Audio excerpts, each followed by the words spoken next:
All eyes are on Capitol Hill tonight as the January 6th committee holds its 8th hearing in prime time.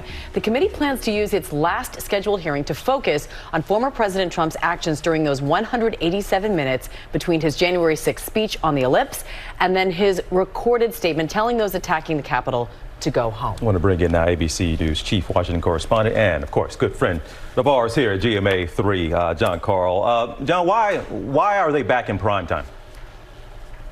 Well, this is a culmination of, there will be more hearings, but this is really the finale of their summer hearings, looking at the most important aspect of all of this, and that is what they will describe as Trump's dereliction of duty. More than 3 hours, while the world watched the Capitol under attack, while Trump watched on television from the White House and did absolutely nothing to stop it. So I think that they felt that this one needed to be warranted being in prime time. And John, you've referred to those more than 3 hours, the 187 minutes, as kind of a black hole. What do you think we're going to hear tonight?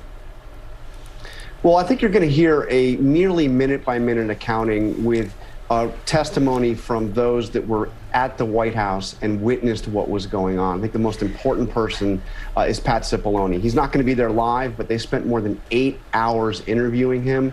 And he was there not just at the White House, he was in that dining room off the Oval Office with Donald Trump.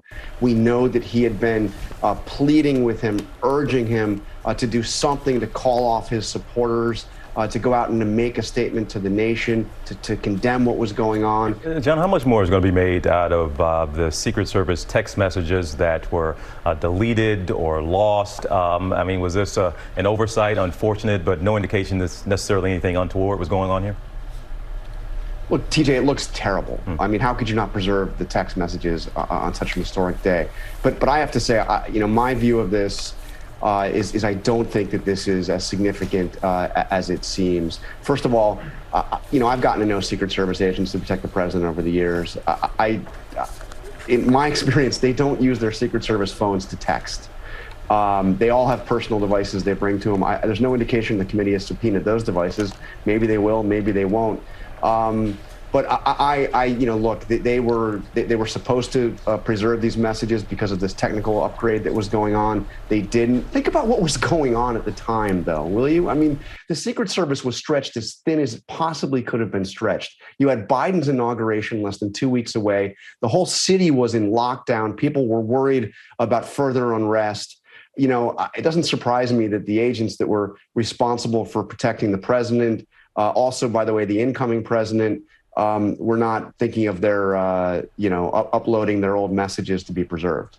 And John, this is the final scheduled hearing this evening, but you say we should regard these hearings, at least tonight's, as a season finale, not as a series finale. What comes next? What do you think the lasting impact will be, and what may come next? Well, I think there'll be more hearings in the fall. They'll have a final report, a preliminary report, and a final report.